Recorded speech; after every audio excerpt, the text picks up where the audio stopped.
তো আপনি রেপ বলতে পারেন না, নেক্রোফিলিয়া বলা হয় টার্মটাকে। সেক্ষেত্রে necrophilia is not a crime in our country. এবং সেই গোপন রিপোর্টটা কি? সেই গোপন যেটা রিপোর্ট, যেটা দেখে জিওয়াই চন্দ্রচূড়ের মতো ব্যক্তি বিচলিত হয়ে গেছিলেন, পুরোপুরি ধারণা বিনীত গোয়েল এর সঙ্গে জড়িত। রায় সঠিক রায় হয়নি, সঞ্জয় রায়ের নামটাই উঠে এলো। বাকি যাদের নাম উঠে এসেছিল, যাদের নামে সিবিআই চার্জশিট দিয়েছিল, প্রমাণ করতে পারলো না বলে ফাইনাল চার্জশিটটা দিতে পারলো না। যে সিসিটিভিতে শুধুমাত্র একজন ব্যক্তিকেই দেখা গেল, সঞ্জয় রায় কার অঙ্গুলি হেলনে তার ভেতর ঢুকলো, তাদের কথায় সেমিনার রুমটাকে ভাঙা হলো। আরজি করে যে তাণ্ডব বাহিরের দুষ্কৃতীদের দিয়ে, এবং পুলিশ কার্যত নীরব দর্শক, সেইখানে কোনো এভিডেন্স লোপাট করা হয়নি তো? সেটিং তত্ত্বের জন্যই হোক বা প্রমাণ লোপাটের জন্যই হোক, সিবিআই তাদের কাছে আদৌ পৌঁছাতেই পারলো না। এবং এই রায় সমাজকে এই বার্তাই দেবে যে প্রমাণ সরিয়ে দেওয়া যায়। অনেক হাই প্রোফাইল লোকজন এত বড় একটা ক্রাইমের মধ্যে থেকেও তারা বহাল তবিয়তে ঘুরে বেড়াতে পারে।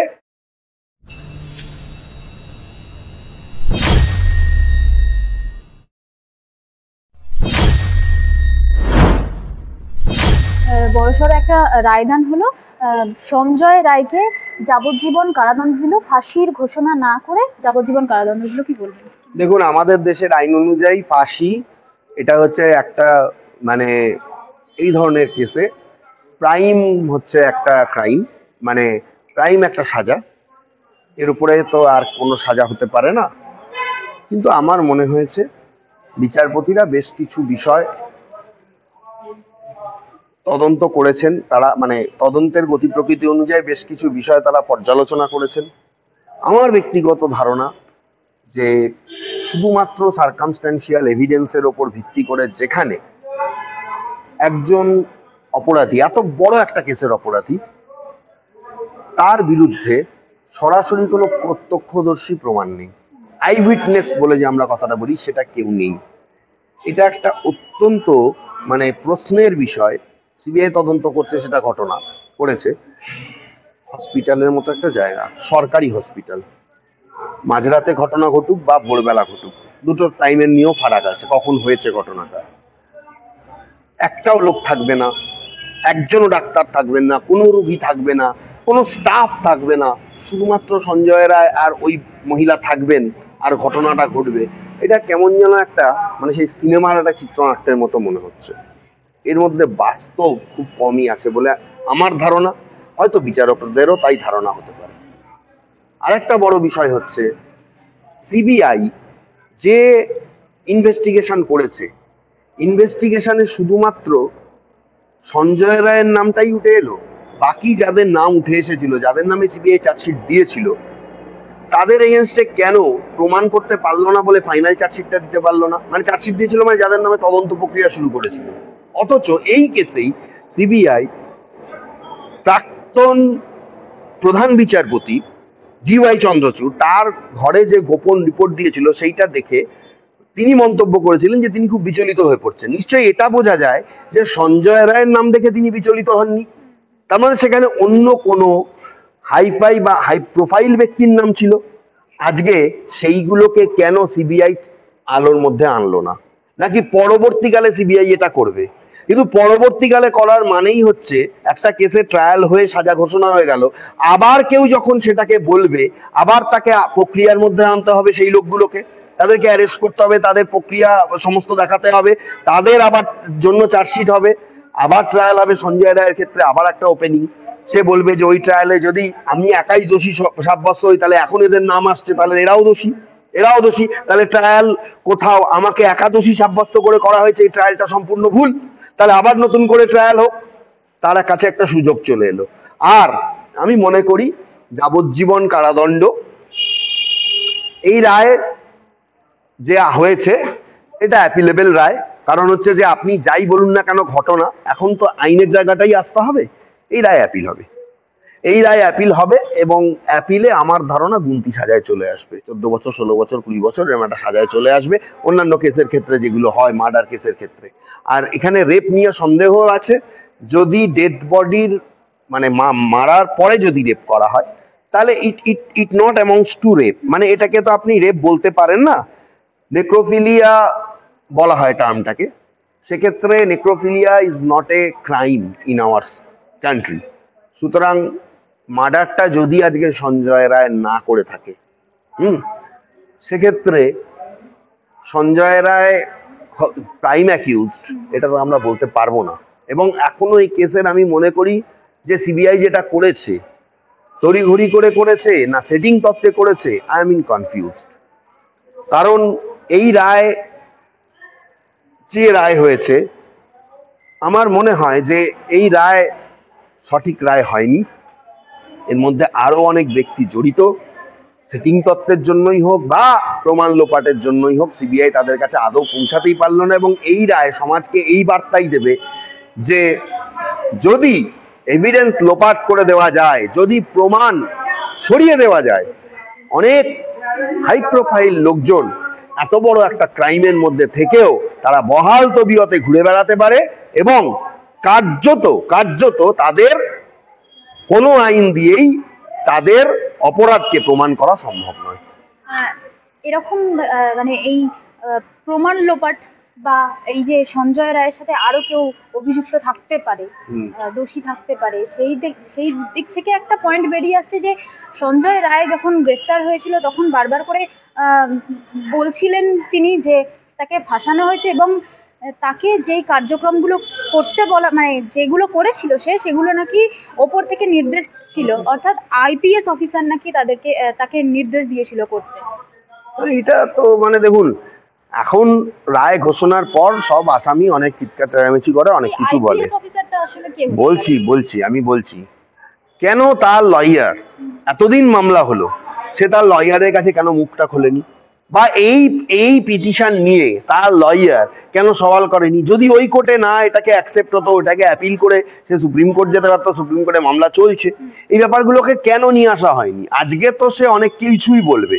আইপিএস অফিসার একবার বিনীত গোয়েলের নাম কিন্তু সঞ্জয় রায় বলেছিল।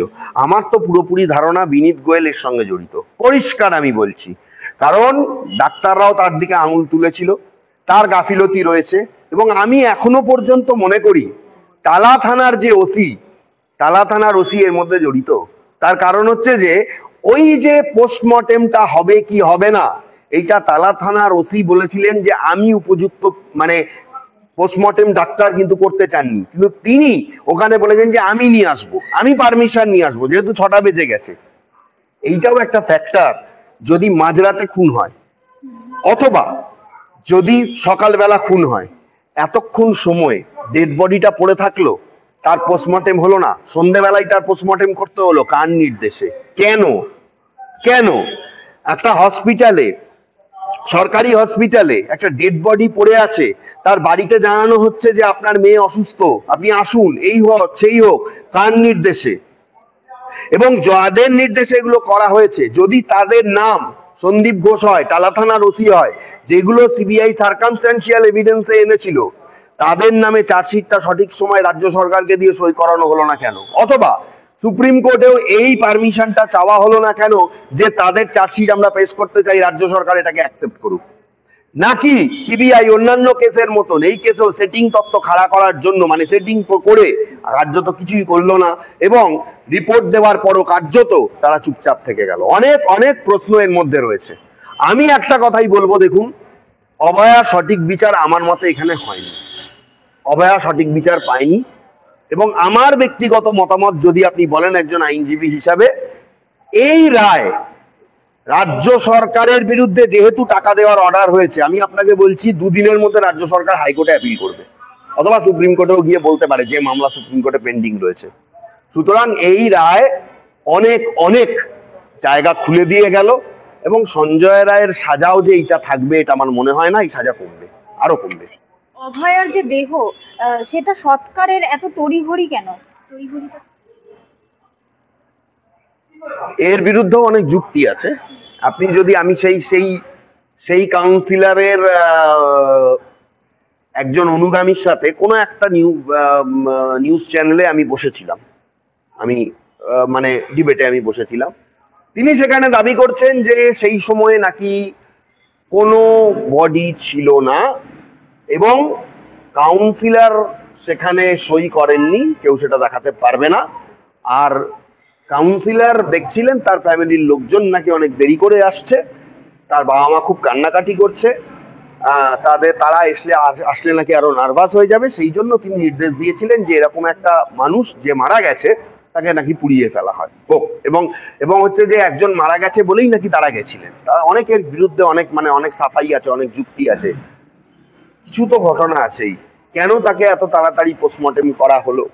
পোস্টমর্টেম করা হলো না ঠিক, পোস্টমর্টেমের পর তার বডিটা পুড়িয়ে দেওয়া হলো, কারণ তারা বুঝতে পেরে গেছিল যে কোর্ট থেকে যদি কোনো অর্ডার আসে, সেকেন্ড টাইম পোস্টমর্টেমের কথা বলে, তাহলে অনেক কিছু ধরা পড়ে যাবে, সেইটাকে ধামাচাপা দেওয়ার জন্য করা হলো, নাকি এমন কোনো ব্যক্তি যার ইনভলভমেন্টটা কোনো মতেই এখানে দেখানো যাবে না, সেইটাকে ধামাচাপা দেওয়ার জন্য সেমিনার হল ভাঙা হলো, সিসিটিভি ফুটেজ ছড়ানো হলো, অনেক ঘটনা এর মধ্যে রয়েছে।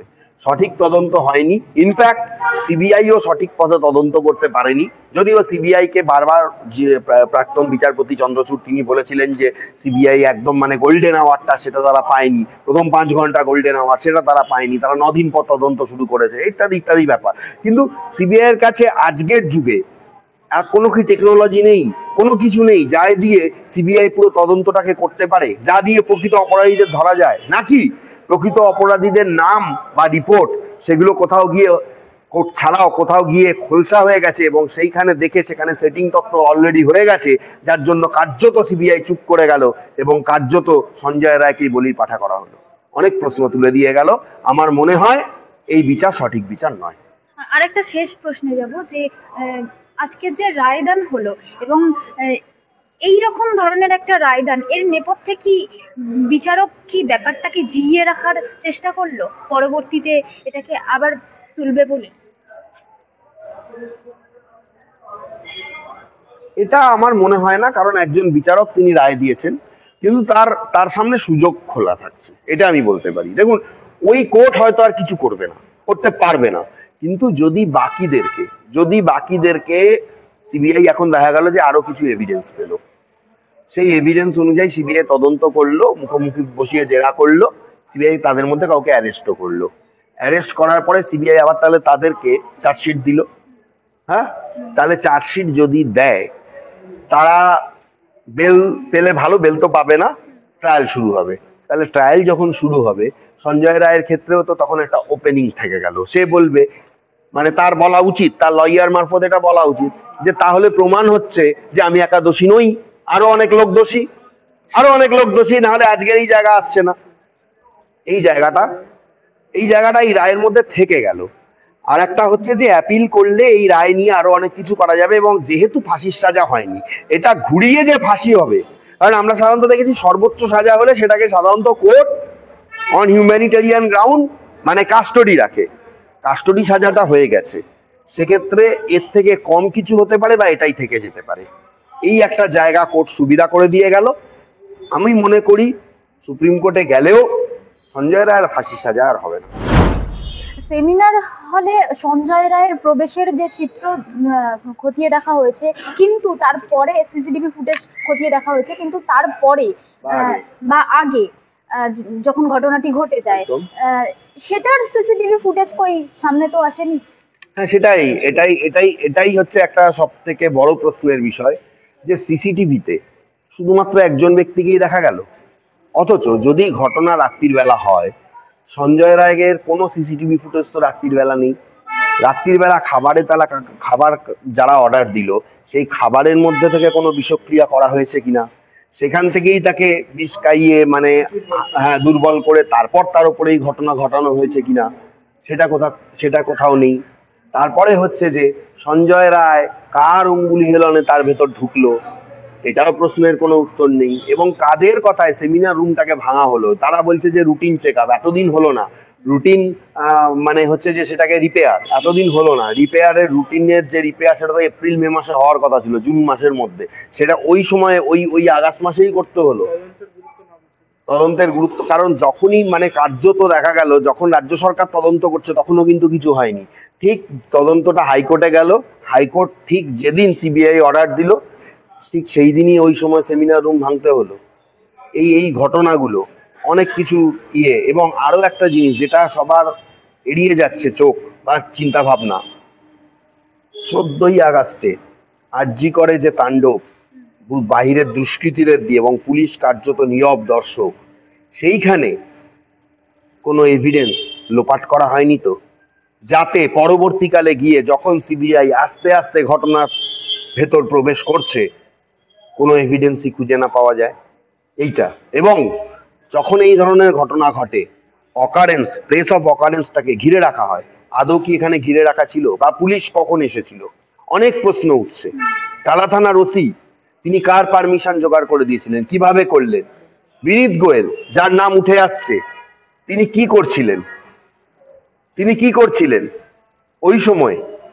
আর যদি সিবিআই মনে করতো যে এই লোকগুলোকে, ঠিক আছে সার্কামস্ট্যান্সিয়াল এভিডেন্সেই আসছে, সঠিক সময় চার্জশিটটা পেশ করা যেত না?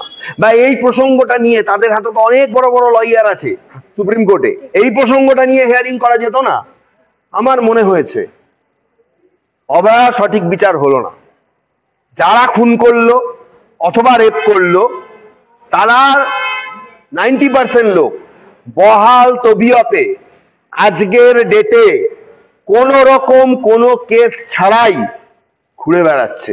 আর আদৌ যে দোষী বা দোষী নয়, বা তার সঙ্গে টাইম অ্যাকিউজ তো সঞ্জয় রায় বলা হচ্ছে, আদৌ সে কতটা দোষী, আদৌ সে কি করেছে, এর বিচার কে করবে? হাইকোর্টে অ্যাপিল হোক মামলা, আমার মনে হয় আরো ব্যাপারগুলো পরিষ্কার হবে, আরো আমরা সামনে আনবো এভিডেন্স। এবং সেই গোপন রিপোর্টটা কি, সেই গোপন যেটা রিপোর্ট, যেটা দেখে জিওয়াই চন্দ্রচূড়ের মতো ব্যক্তি বিচলিত হয়ে গেছিলেন, সেই রিপোর্টটা কি? কেন সেই রিপোর্টটাকে পরবর্তীকালে সিবিআই জোর করে, বা মান্যতা সেই রিপোর্টটার বেসিসে জোর সিবিআই কেন অর্ডার করলো না, সেইটার উপর কেন জোর দিল না শিয়ালদা কোর্টে? শুধুমাত্র একজনের উপরে চার্জশিট হয়ে গেল? নো, সেই রিপোর্টটার উপরে জোর দেওয়া দরকার ছিল। একটা কেস কনক্লুশনের দিকে এগিয়ে যাচ্ছে, সেই রিপোর্টটার উপরে জোর দিলে যদি এখানে না হতো, আবার সুপ্রিম কোর্টে ওই সময় হিয়ারিং ডেট ছিল, আবার গিয়ে বলা যেত, সেখান থেকে অর্ডার করিয়ে আনা যেত। আমার মনে হয় সেটিং তত্ত্ব এখানে রয়েছে, অবয়ার সঠিক বিচার হলো না, সঞ্জয় রায় একাদোষী নয়। এবং ভবিষ্যতে যারা এই ধরনের ঘটনাগুলো করা, মানে ভবিষ্যতে এই ঘটনা আরো বাড়িয়ে দিতে পারে বরং এই ধরনের রায়, কারণ যারা প্রকৃত দোষী বা সঞ্জয় রায়ের সঙ্গে আরো যারা ছিল বা যারা ঘটিয়েছে, তারা দেখলো আরে বাবা এ তো কিছুই হয় না, সব দিকেই সেটিং করা যায়। কোনো হোমরা চোমরা মিনিস্টার, হয়তো সরাসরি নয়, সন্দীপ ঘোষের লোকজন, পরিষ্কার কারণ হচ্ছে যে সন্দীপ ঘোষ যেভাবে অন্যান্য দুর্নীতির সঙ্গে যুক্ত, আলী আক্তারের দুর্নীতির কাগজ যেভাবে সন্দীপ ঘোষের বাড়িতে পাওয়া গেছে, এখানে আমি পুরোপুরি সেটিং তত্ত্ব দেখছি রাজ্য সরকারের বিভিন্ন আধিকারিকের, আইপিএস অফিসার, উনি যেটা বলেছেন আইপিএস অফিসার পর্যন্ত ঘটনা হতে পারে। বিনীত গোয়েল এখানে জড়িত অবশ্যই, এদেরকে নিয়ে তদন্ত করা দরকার। এদেরকে যদি তদন্তের আওতা থেকে বাদ দিয়ে দেওয়া হয়, তাহলে কিন্তু অপরাধীদের কোনো শাস্তিই হলো না বলতে গেলে।